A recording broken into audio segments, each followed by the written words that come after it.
Nós iremos, nesse instante, abrir as nossas Bíblias no livro dos Atos dos Apóstolos, capítulo 15, para lermos o texto que está no verso 6 em diante, para a nossa meditação.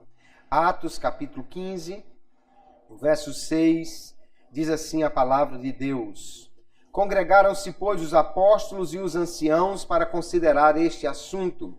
E, havendo grande contenda, levantou-se Pedro e disse-lhes: Varões e irmãos, bem sabeis que já há muito tempo Deus me elegeu dentre vós, para que os gentios ouvissem da minha boca a palavra do evangelho e crescem. E Deus, que conhece os corações, lhes deu testemunho, dando-lhes o Espírito Santo, assim como também a nós, e não fez diferença alguma entre eles e nós, purificando o seu coração pela fé. Agora, pois, por que tentais a Deus, pondo sobre a cerviz dos discípulos um jugo que nem nossos pais nem nós podemos suportar? Mas cremos que seremos salvos pela graça do Senhor Jesus Cristo, como eles também.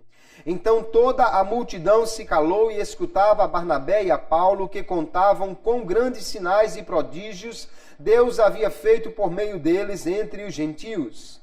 E, havendo-se eles calado, tomou Tiago a palavra, dizendo: Varões e irmãos, ouvi-me. Simão relatou como primeiramente Deus visitou os gentios para tomar deles um povo para o seu nome.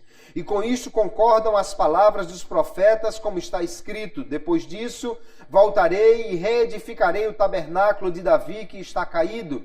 Levantá-lo-ei das suas ruínas e tornarei a edificá-lo, para que o resto dos homens busque ao Senhor, e também todos os gentios sobre os quais o meu nome é invocado, diz o Senhor, que faz todas estas coisas que são conhecidas desde toda a eternidade. Pelo que julgo que não se deve perturbar aqueles dentre os gentios que se convertem a Deus, mas escrever-lhes que se abstenham das contaminações dos ídolos, da prostituição, do que é sufocado e do sangue. Porque Moisés, desde os tempos antigos, tem em cada cidade quem o pregue, e cada sábado é lido nas sinagogas. Amém. Graças a Deus por esta palavra.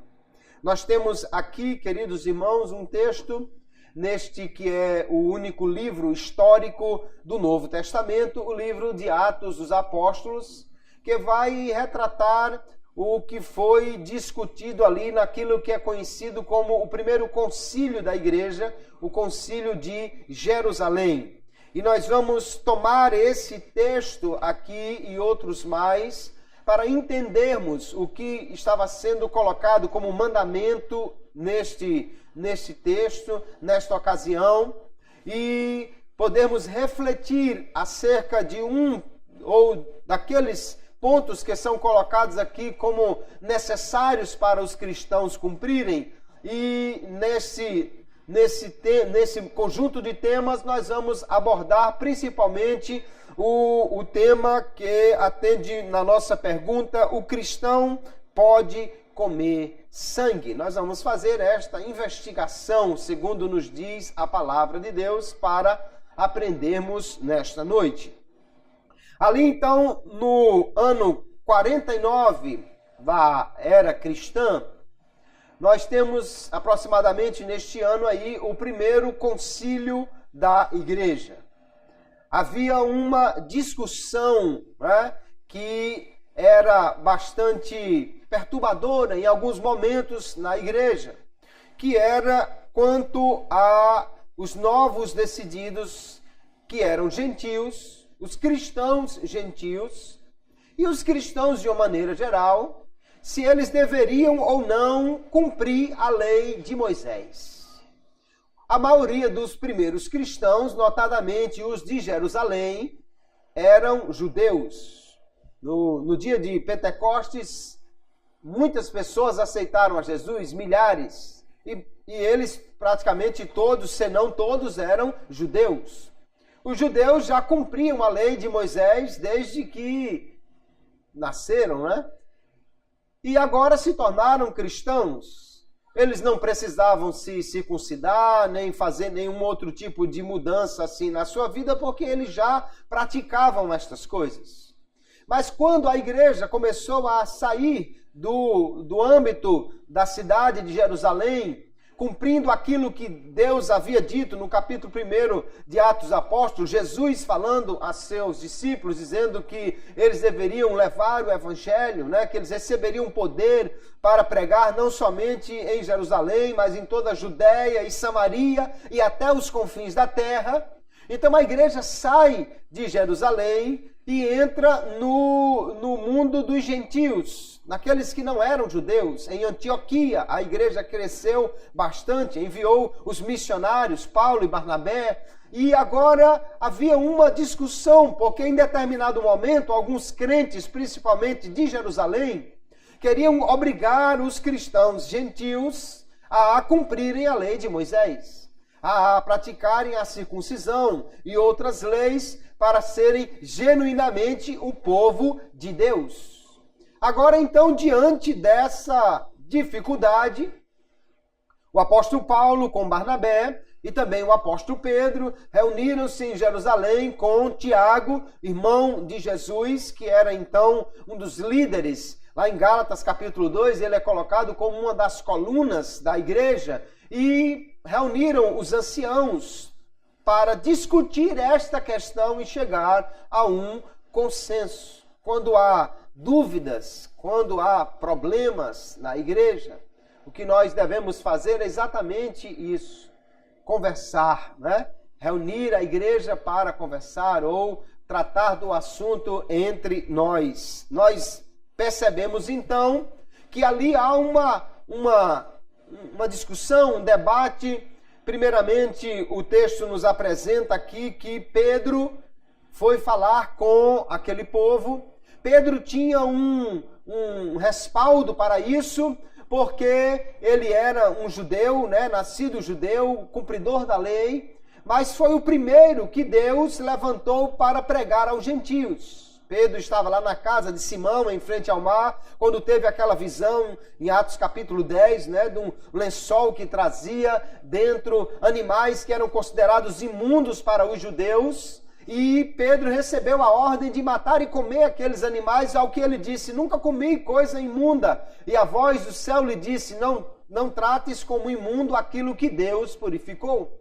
Ele entendeu que Deus estava falando não apenas dos animais, da alimentação, mas dos homens, e foi então até a casa de Cornélio. Lá chegando, ele pregou o evangelho, e aqui ele dá testemunho como o Espírito Santo desceu sobre eles, dando público testemunho de que eles eram de fato agora filhos de Deus.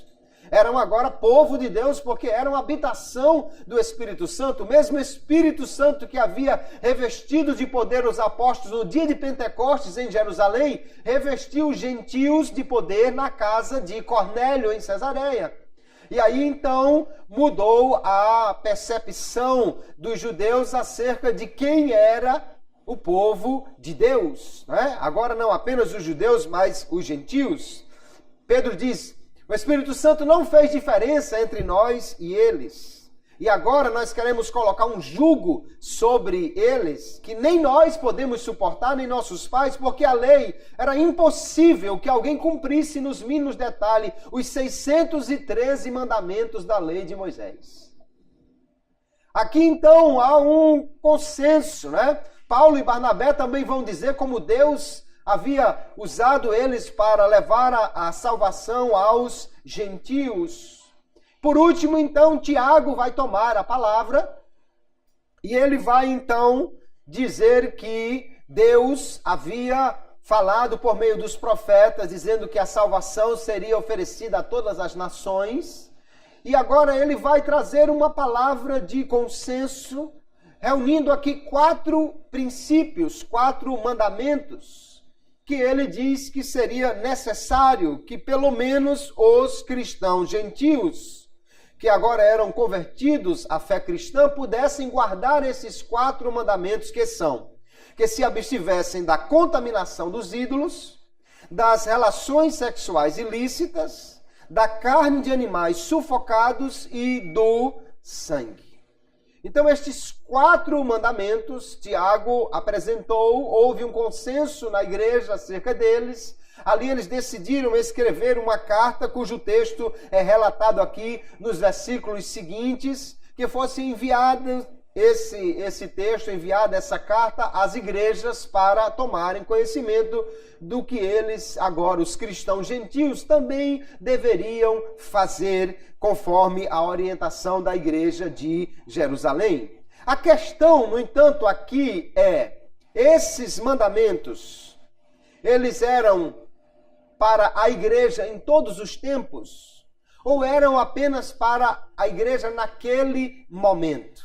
Se nós analisarmos cada um desses 4 pontos aqui, em primeiro lugar, que a Bíblia condena a idolatria e as relações sexuais ilícitas, isso é muito claro. Não há necessidade de nós investigarmos muito, porque encontraremos dezenas de versículos condenando a idolatria, condenando qualquer coisa relacionada aos ídolos, e também há muitos e muitos textos condenando a imoralidade sexual. Nós vamos encontrar, por exemplo, 1 Coríntios capítulo 10 e verso 14, o apóstolo Paulo dizendo: portanto, meus amados, fugi da idolatria. 1 de João capítulo 5, filhinhos, guardai-vos dos ídolos. Colossenses capítulo 3 e o verso 5, o apóstolo Paulo vai reunir alguns mandamentos, entre eles a idolatria e as relações sexuais ilícitas. Ele diz: mortificai, pois, os vossos membros que estão sobre a terra, a prostituição, a impureza, o apetite desordenado, a vil concupiscência e a avareza, que é idolatria. Ele está condenando, então, aqui claramente essas coisas que é muito claro na Bíblia que o crente não deve fazer. Então, o primeiro ponto, que fala das contaminações dos ídolos, e o segundo, da prostituição ou das relações sexuais ilícitas, é muito claro que todo crente deve cumprir estes mandamentos. 1 Tessalonicenses 4:3, Paulo diz ainda: porque esta é a vontade de Deus, a vossa santificação, que vos abstenhais da prostituição. A palavra traduzida aqui por prostituição é uma palavra grega que na realidade pode ser incluída nela todas as relações sexuais ilícitas. Então fica muito claro que a Bíblia condena isso.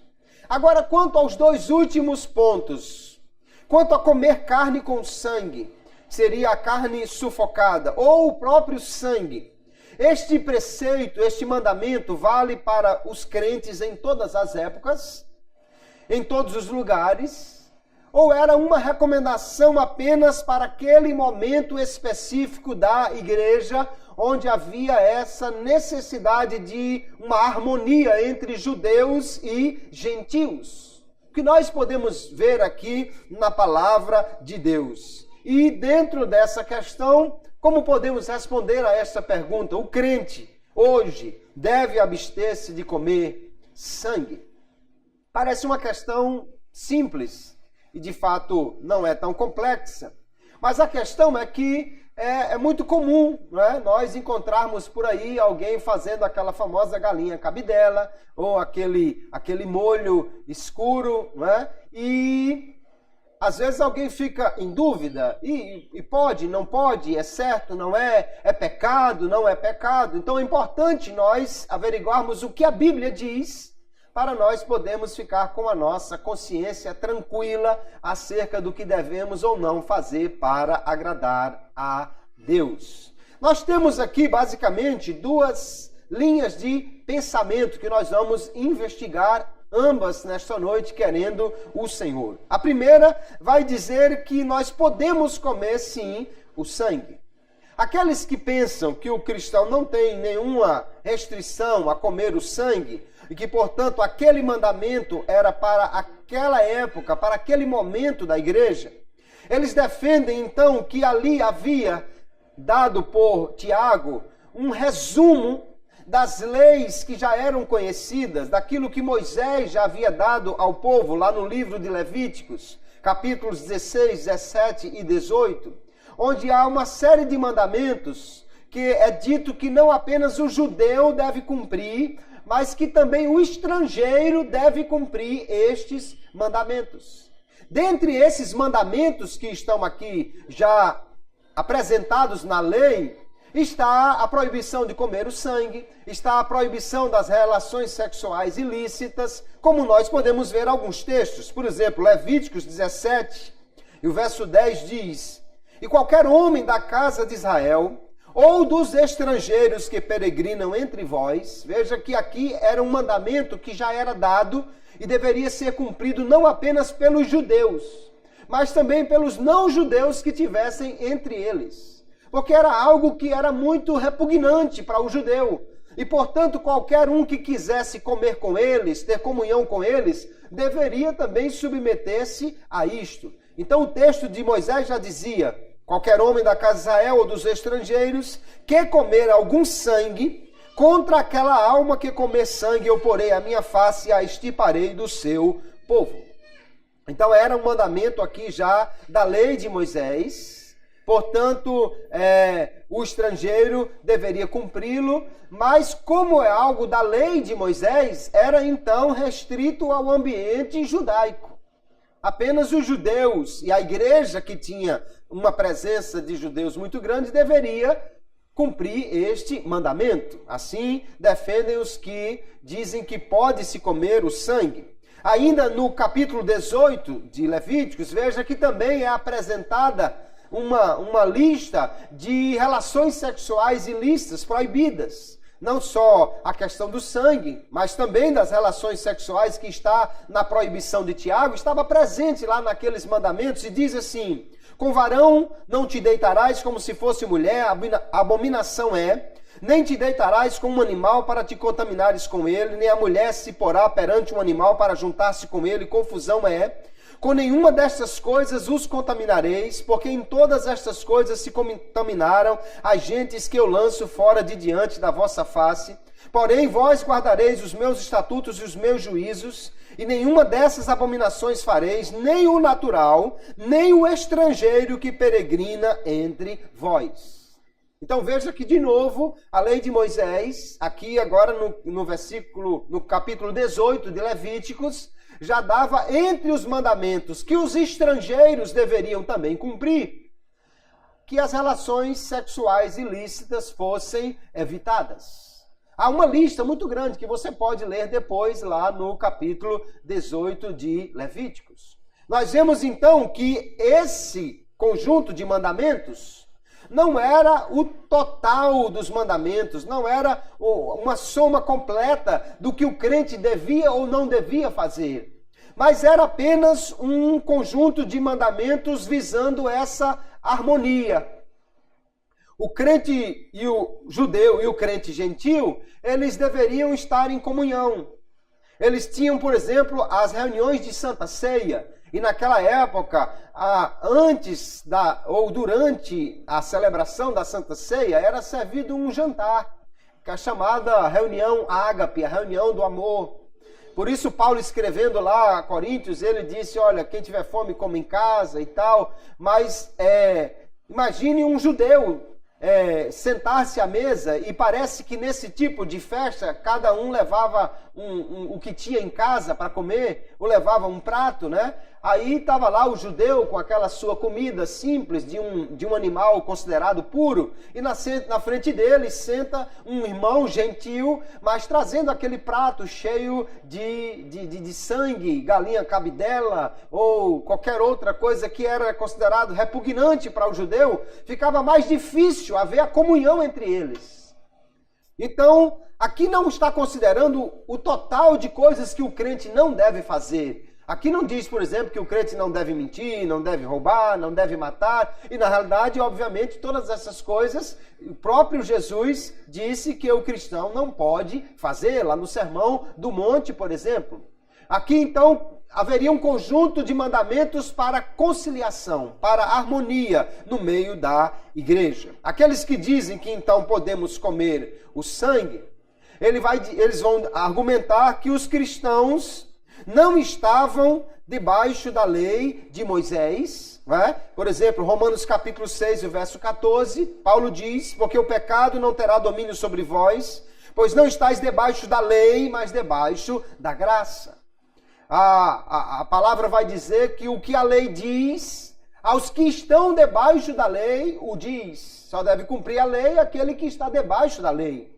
Embora os cristãos não estejam debaixo da lei de Moisés, mas o concílio, aqui inspirado pelo Espírito Santo, julgou que era necessário que houvesse esta harmonia, ou para que houvesse harmonia, que os cristãos se submetessem a esses mandamentos que já eram do conhecimento de todos, que os estrangeiros que viviam no meio dos judeus também deveriam cumprir. Nós vamos encontrar aqui então os cristãos gentios cumprindo a palavra de Deus, como Paulo orientou muitas vezes, não querendo causar tropeço dos irmãos judeus.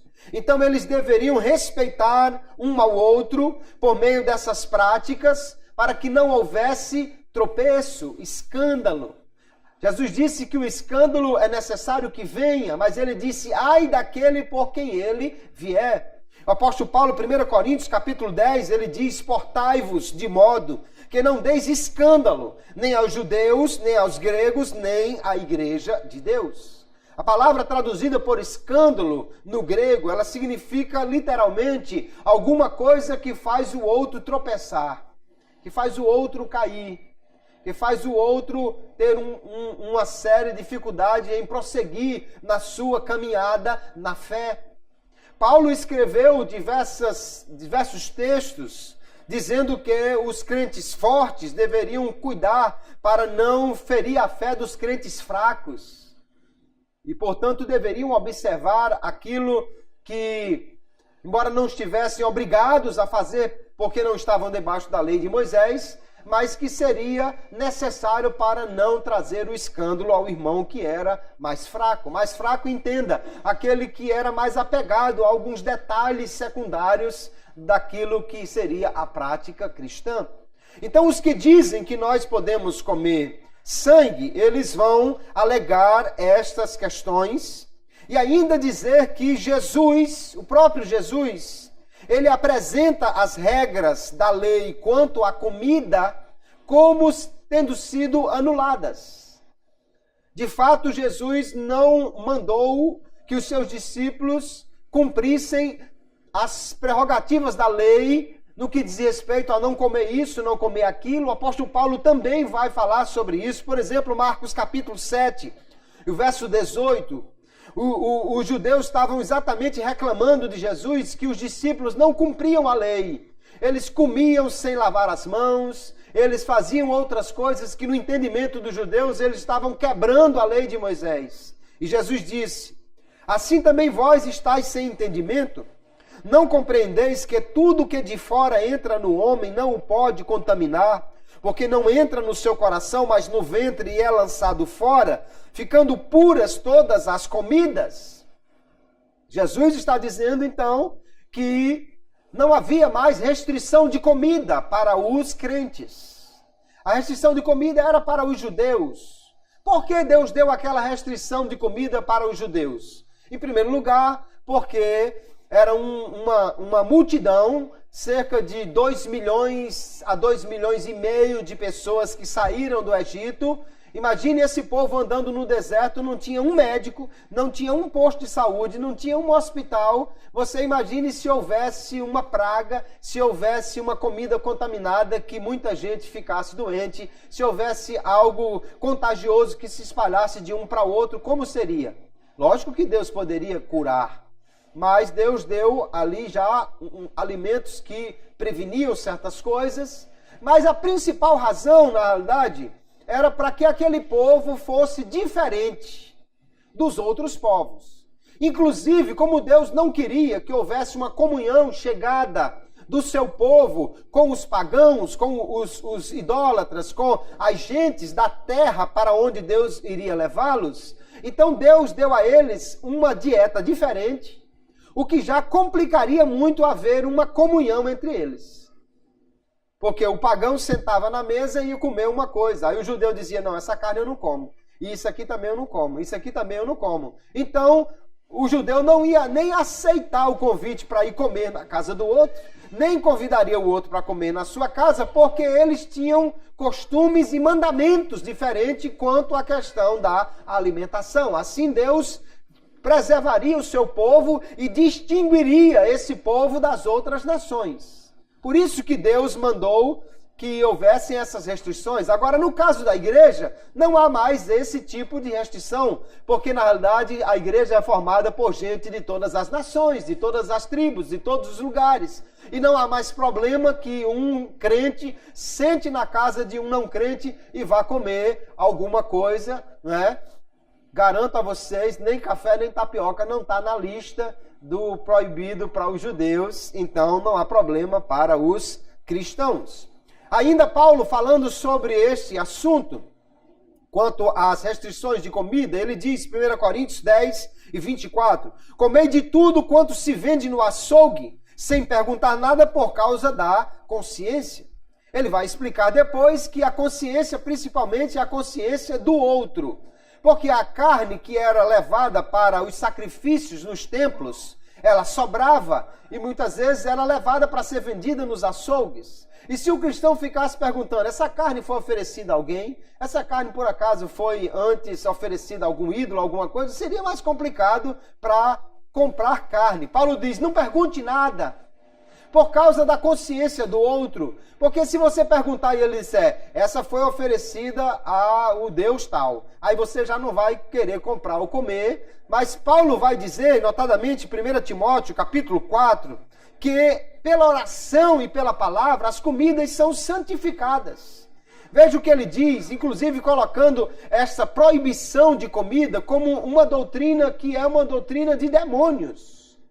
Mas o Espírito expressamente diz que nos últimos tempos apostatarão alguns da fé, dando ouvidos a espíritos enganadores e a doutrinas de demônios, pela hipocrisia de homens que falam mentiras, tendo cauterizado a sua própria consciência.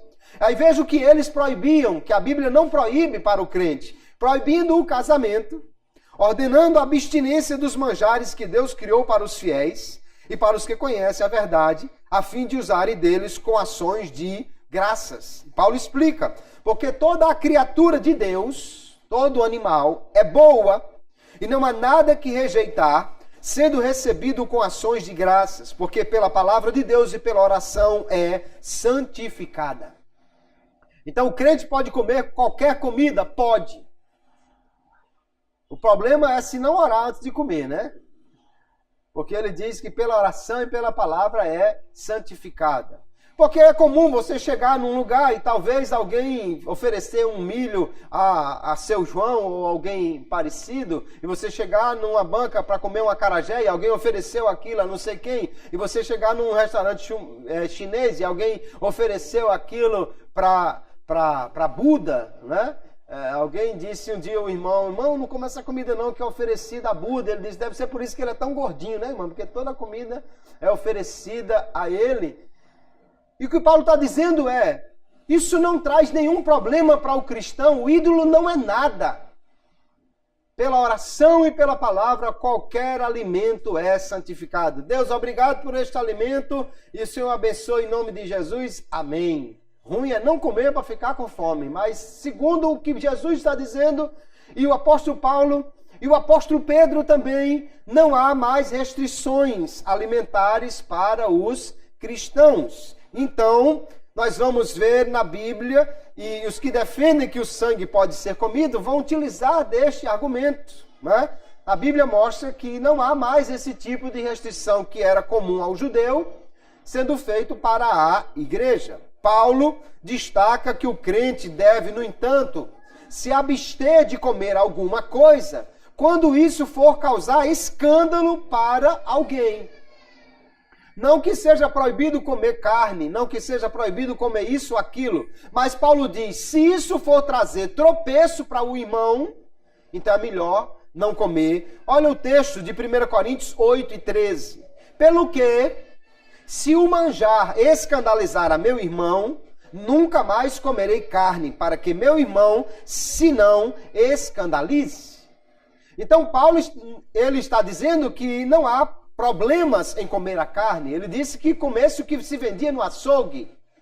Mas ao mesmo tempo ele diz, se o irmão se escandalizar, se o irmão por acaso tropeçar nisso, então é melhor eu não comer do que eu comer e o meu irmão ter um problema na fé por causa disso. Porque a lei que rege o relacionamento dos crentes na igreja, queridos, é a lei do amor.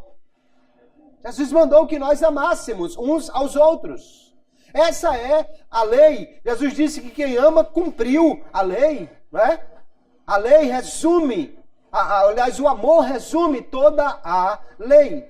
Então, Paulo está dizendo, não tem problema que coma. No entanto, se vai causar escândalo, é melhor não comer. Parece que Tiago está exatamente dentro desse espírito, dizendo aos crentes, não tem problema que coma, mas nas igrejas onde há judeus e gentios, é melhor então que os irmãos observem esses mandamentos. Se guardem de comer a carne sufocada, ou seja, aquela que o animal foi morto, mas o sangue não foi derramado, né?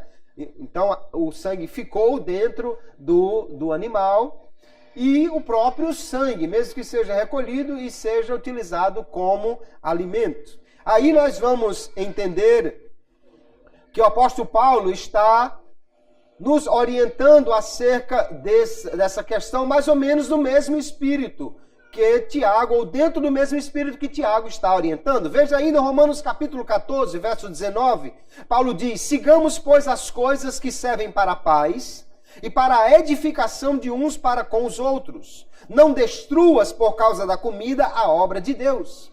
É verdade que tudo é limpo, ele não tem mais restrições para nenhuma comida, mas mal vai para o homem que come com escândalo. Bom é não comer carne, nem beber vinho, nem fazer outras coisas em que teu irmão tropece ou se escandalize ou se enfraqueça.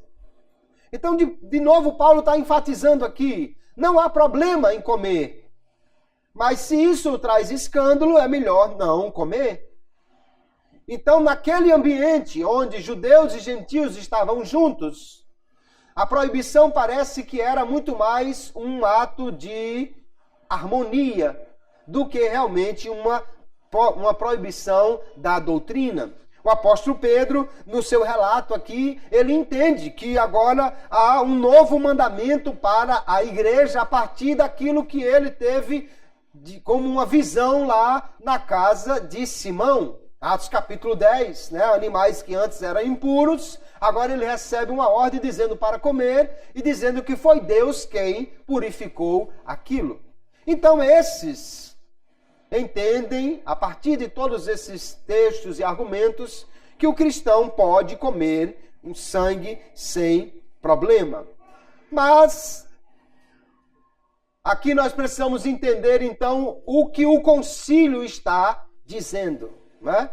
É que para a igreja não haveria problema, mas naquele momento, para aquela igreja, a ordem de não comer a carne de animais sufocados e as coisas sacrificadas aos ídolos seria principalmente uma medida de amor e não uma lei restritiva. Valeria então para aquela igreja ou para a igreja daquela época, uma igreja com judeus e gentios reunidos, né? Já no caso, por exemplo, das relações sexuais ilícitas, aí é totalmente diferente. Isso faz parte da lei moral. E aí todas as igrejas, em todas as épocas, vão receber esse mandamento, como já lemos alguns textos, né? De não praticar essas coisas. Todas as igrejas vão receber a ordem bíblica para isso. Aqui, então, nós podemos dividir entre os preceitos que são permanentes e os preceitos que são temporários para aquela igreja, que seria o comer a carne com o sangue ou o próprio sangue. Mas aqueles que dizem que nós não devemos comer o sangue, eles partem do seguinte argumento. O mandamento que Deus deu ao homem para não comer o sangue, nem a carne com o sangue, esse mandamento era anterior à lei de Moisés. Na verdade, lá em Gênesis capítulo 1, quando Deus deu a primeira dieta ao homem, quando Deus disse o que o homem devia comer, Deus disse que ele devia comer apenas vegetais, ou sementes, aquilo que ele apanhasse das árvores, né? Era uma dieta, talvez como hoje se chama, vegana, né? Não havia a carne dos animais na primeira dieta dos homens. Mas após o dilúvio, houve uma mudança muito grande na atmosfera terrestre, muito grande. E talvez por causa disso, Deus agora incluiu a proteína animal na dieta do homem. Disse que ele podia comer carne. Mas quando Deus fez isso, olha o texto de Gênesis capítulo 9, versos 3 e 4. Tudo quanto se move, que é vivente, será para vosso mantimento. Tudo vos tenho dado como a erva verde. Deus está dizendo, do mesmo jeito que eu disse a vocês que podiam comer os vegetais, agora eu estou dizendo que pode comer também a carne dos animais. Mas Deus já ressaltou, a carne, porém, com sua vida, isto é, com seu sangue, não comereis. Então, no primeiro momento que Deus liberou a carne para ser alimento para os homens, Deus já proibiu que eles comessem com o sangue, ou o próprio sangue, porque ele simboliza ou representa a vida, e, portanto, não deveria ser alimento. Na lei de Moisés, esse mandamento é reforçado e ampliado. Além do sangue e da carne sufocada, a lei vai proibir também o consumo de gordura, né? Então aquela famosa picanha e tal, e também não estava liberada para os judeus, não, né? Quem quiser restringir a coisa, também faça por completo, né? Não tire só o sangue, não, tire a picanha gorda, porque estava lá no meio dos mandamentos também da lei de Moisés. E esses mandamentos da lei, obviamente, são para os judeus. Mas o mandamento de Gênesis capítulo 9 é anterior à lei de Moisés. Portanto, não seria dado apenas para os judeus, mas para toda a humanidade. Então, em Atos capítulo 15, nós vemos que esta ordem de não comer o sangue, a carne sufocada, ela está agrupada com outras que são claramente defendidas. E os que dizem que nós não podemos comer sangue, dizem que se o sangue pudesse ser comido, então as outras proibições não faziam sentido, ou melhor, se as outras coisas são proibidas, o sangue está no mesmo pacote aqui e deveria também ser obedecido este mandamento. A proibição contra a fornicação e a idolatria estão no mesmo pacote da proibição do sangue e da carne, com o sangue da carne sufocada.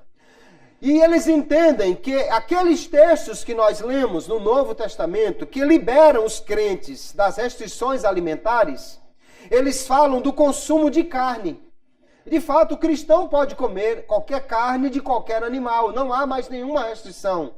Os judeus não podiam comer carne de porco, os judeus não podiam comer coelho, os judeus não podiam comer o peixe que não tivesse escama. O judeu não podia comer todo tipo de carne. Para os crentes não há mais nenhuma restrição dessa natureza. Mas nenhuma vez, nenhum daqueles mandamentos que Paulo disse, coma do açougue, a carne e tudo mais, nenhuma vez ele disse, e coma também o sangue. Porque o sangue não está na relação de alimentos. O que seria liberado, Jesus disse, ficam puras todas as comidas. O problema é que nunca o sangue entrou na relação das comidas. O sangue nunca foi liberado para ser alimento. Porque se a gente entendesse que Jesus liberou para comer de tudo, né, consumir qualquer coisa, então o cristão podia consumir aí também até mesmo coisas ilícitas, né? Eu conheci um irmão que não via problema numa maconhazinha, uma coisa, porque ele disse que Deus tinha dado toda a erva. Mas, obviamente, isso é uma interpretação completamente equivocada da ordem divina. A erva não diz respeito às ervas alucinógenas, às ervas que trazem mal ao organismo, obviamente, né? Então a liberação não é para se comer qualquer coisa, mas sim comer todos os alimentos que estariam então liberados. Assim, queridos, nós vemos que a proibição de comer sangue e de carne com sangue, os animais sufocados, que há lá em Gênesis, ela foi reafirmada aqui no Novo Testamento, nesse contexto de preservar a harmonia entre os irmãos.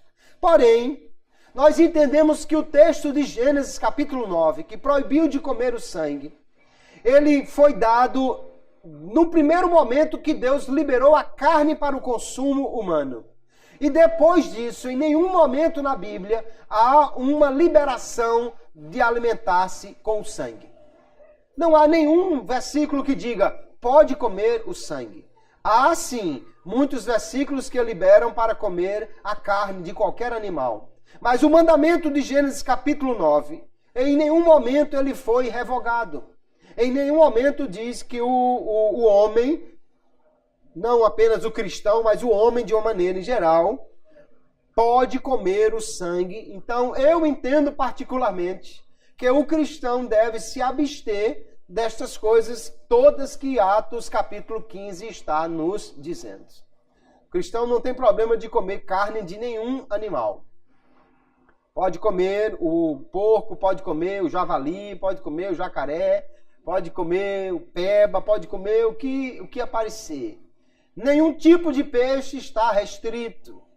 Na lei de Moisés havia muita restrição.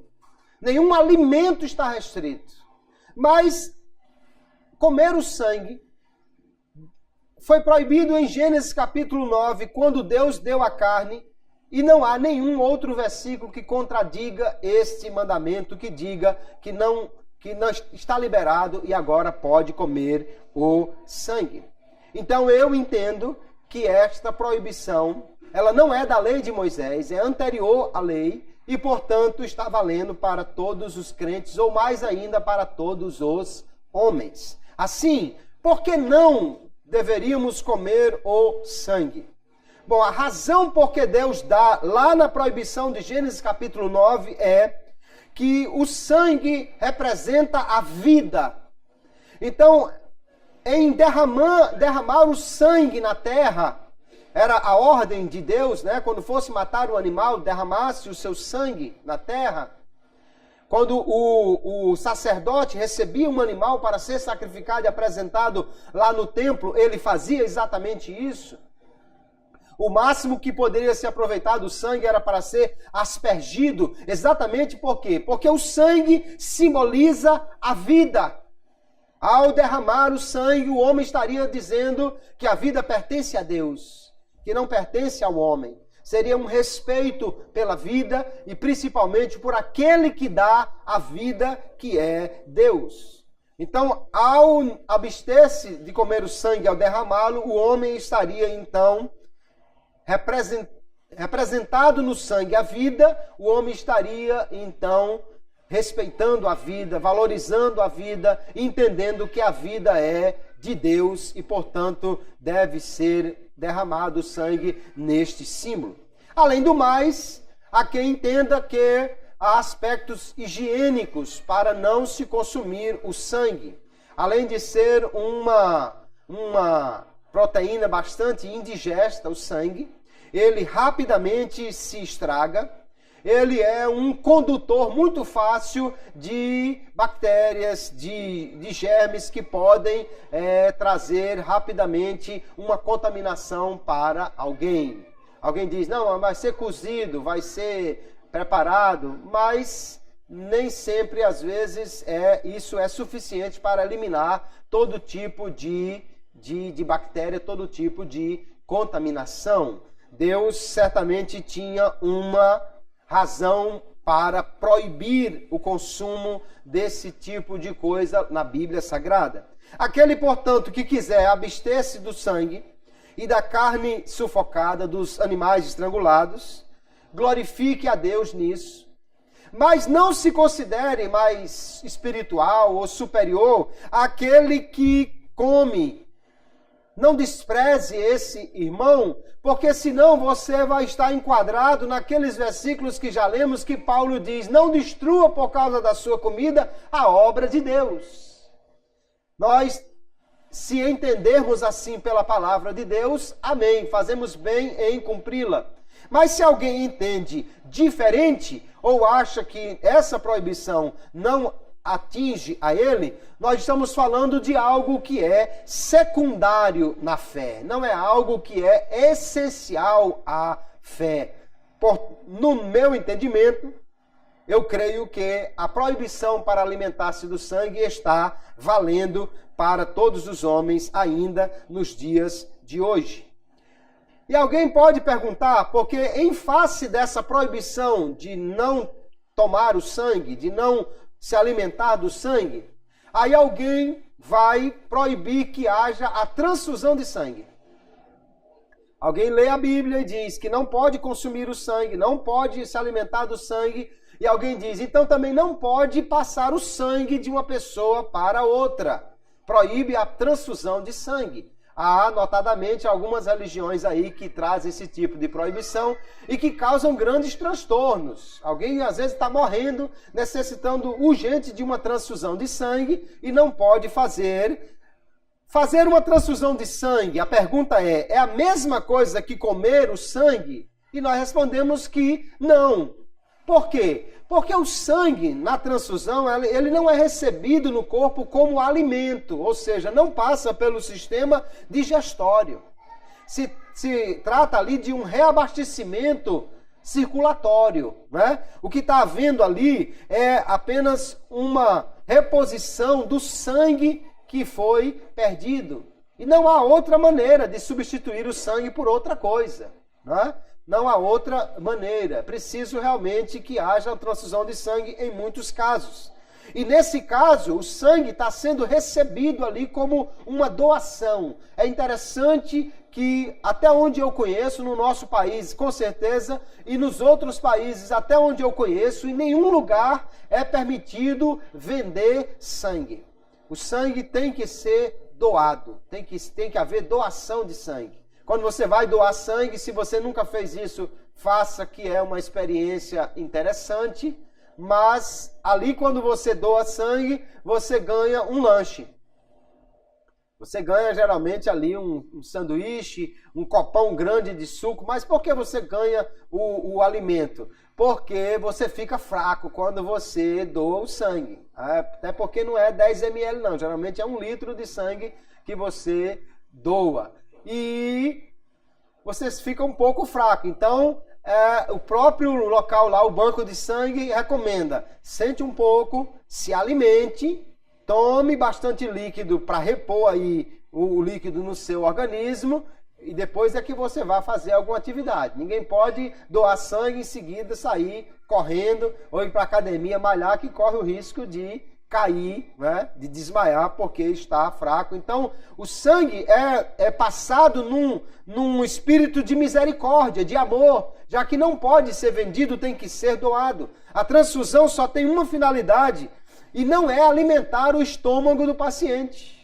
Se alguém tiver com fome, não adianta fazer transfusão de sangue e dizer, pronto, graças a Deus, resolvi meu problema, já fiz uma transfusão de sangue. Não, vai continuar com fome do mesmo jeito. Quando se aplica esse recurso é para salvar uma vida e não para matar a fome de alguém. Então não há nenhuma relação entre não comer o sangue e não aceitar uma transfusão de sangue. A Bíblia não tem nenhuma proibição quanto à transfusão de sangue, até porque na época que a Bíblia foi escrita, isto não podia ser feito. Não existia ainda tecnologia para se fazer transfusão de sangue na época no mundo antigo. Então nós entendemos, queridos irmãos, que a vida humana é algo muito precioso. O mesmo mandamento que manda não comer o sangue em respeito a esta vida, nos coloca no mesmo espírito de alguém preservar a vida do outro. Então, se precisa de doar o sangue, devemos fazê-lo. A Bíblia, aliás, diz que nós podemos pecar também por omissão. Tiago diz, aquele, pois, que sabe fazer o bem e não o faz, comete pecado. Nós vamos encontrar o próprio Senhor Jesus falando de questões que até eram proibidas na lei, mas que foram liberadas num determinado ambiente, num determinado cenário, para a preservação da vida de alguém. Como, por exemplo, Davi estava morrendo de fome, fugindo de Saul, passou no templo, pegou a espada de Golias, não tinha outra coisa para comer senão os pães que eram colocados lá diante do Senhor, e daqueles pães só deveriam comer os sacerdotes. Mas Jesus disse, Marcos capítulo 2, nunca lestes o que fez Davi quando estava em necessidade e teve fome, ele e os que com ele estavam, como entrou na casa de Deus, no templo de Abiatar, sumo sacerdote, e comeu os pães da proposição, dos quais não era lícito comer, senão aos sacerdotes, dando também aos que com ele estavam. E disse-lhes, o sábado foi feito por causa do homem, e não o homem por causa do sábado. Há aqui um mandamento, mas esse mandamento, como ele não é um mandamento, vamos dizer assim, que implica em algo substancial para a fé de todos os homens. O sábado, como um dia a ser guardado, foi dado especificamente para os judeus. Jesus está dizendo que a vida humana é tão preciosa que é possível abrir mão desse tipo de coisa para preservar a vida. Abrir mão de algo que é simples, que não é algo que diz respeito aos rudimentos da fé, para preservar a vida. E se alguém tem algum problema quanto a receber o sangue de uma outra pessoa, mas, no entanto, a maioria das pessoas não tem problema de receber o leite humano, por exemplo, né? Que é, na realidade, um alimento, sim, e que, da mesma forma como alguém poderia dizer, não, mas pegando o sangue de outra pessoa pode trazer algum tipo de contaminação e tudo mais, o leite humano também seria um veículo e, no entanto, é aceito sem nenhum problema, nesse mesmo espírito de misericórdia, de caridade. Então, se é necessário, o sangue pode ser, sim, feita a transfusão. Aliás, Jesus colocou que é uma prova de amor, até mesmo alguém dar a vida pelos outros, quanto mais um pouco do seu sangue. Não há problema, então, que haja essa transfusão de sangue. Assim, queridos, nós olhamos para a palavra de Deus e entendemos que o crente, ele pode sim cumprir todos esses mandamentos aqui do Concílio de Jerusalém. Ele pode sim fazer desses 4 mandamentos algo para a sua vida de fé. E que o crente que quiser, então, recusar-se a comer o sangue e a carne de animais sufocados ou estrangulados, ele está atendendo ao mandamento lá de Gênesis capítulo 9 e faz bem, pode sim abster-se disto daí sem nenhum problema. Ele não está contrariando a palavra de Deus, pelo contrário, vai encontrar respaldo para isso. No entanto, em todas essas questões, nós devemos agir de maneira a não trazer tropeço aos irmãos mais fracos, ou seja, aqueles que são mais apegados aos detalhes. Isso nas questões secundárias da fé. Veja que Paulo e Tiago aqui, ele não está falando de você abrir mão da sua fé. Nós cremos que a salvação é só por Jesus. Se alguém quiser colocar outra pessoa, homem ou mulher, nessa relação aí, nós não abrimos mão de maneira alguma. Não há negociação nisso aí, porque só Jesus é quem salva. Agora, quanto a esses detalhes de comer isso ou não comer aquilo, de guardar esse dia ou não guardar aquele outro dia, Paulo vai dizer que isso, na realidade, é uma coisa secundária à fé e que tudo pode, sim, ser preservado para que haja a paz, a harmonia e não haja tropeço àqueles que acham que isso não pode ser feito. Se você não vê problema em comer ou em deixar de comer, amém. Mas se o seu irmão se escandaliza por causa disso, se o seu irmão acha que você está cometendo o maior pecado do mundo e está já pensando em não ir mais junto com você para o culto porque você come a carne ou porque você não quer comer o sangue, então que haja harmonia, paz. porque isso é muito importante. Foi nesse espírito que os mandamentos foram dados aqui no Concílio de Jerusalém. Quanto à transfusão de sangue, não há nenhuma contrariedade na palavra de Deus, nenhum mandamento contrário. E Romanos capítulo 4, verso 15 diz que aquilo que não vai contra a lei, aquilo que não está proibido na lei, não há transgressão senão aquela que a lei diz que é transgressão. Então, se Deus não diz nada quanto a não fazer, até porque no tempo do Antigo e do Novo Testamento isso não era possível, não há nenhum problema. Pelo contrário, é um gesto de caridade, de amor, de misericórdia, alguém doar o sangue para salvar a vida de alguém. Que Deus nos ajude, que nós possamos então compreender a palavra de Deus e aplicá-la ao nosso coração.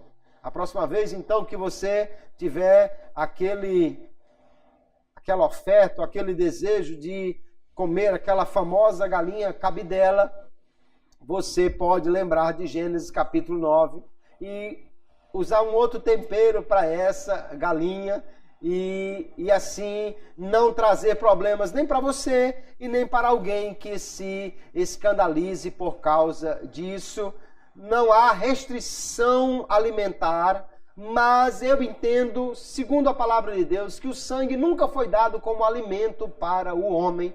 Portanto, toda carne, todo alimento está liberado, mas o sangue nunca foi considerado como um alimento para o homem. E no meu entender, deve abster-se o crente de consumir isso. Mas isso é uma questão que é secundária à fé, ou seja, é uma questão simples, que nós não devemos fazer disso um cavalo de batalha, mas devemos cumprir, entendendo que está lá relacionado desde o momento que Deus deu a carne para o homem consumir, fazendo isso, porém, num espírito de paz e de harmonia entre os irmãos. Amém, queridos? Que Deus abençoe a todos em nome de Jesus.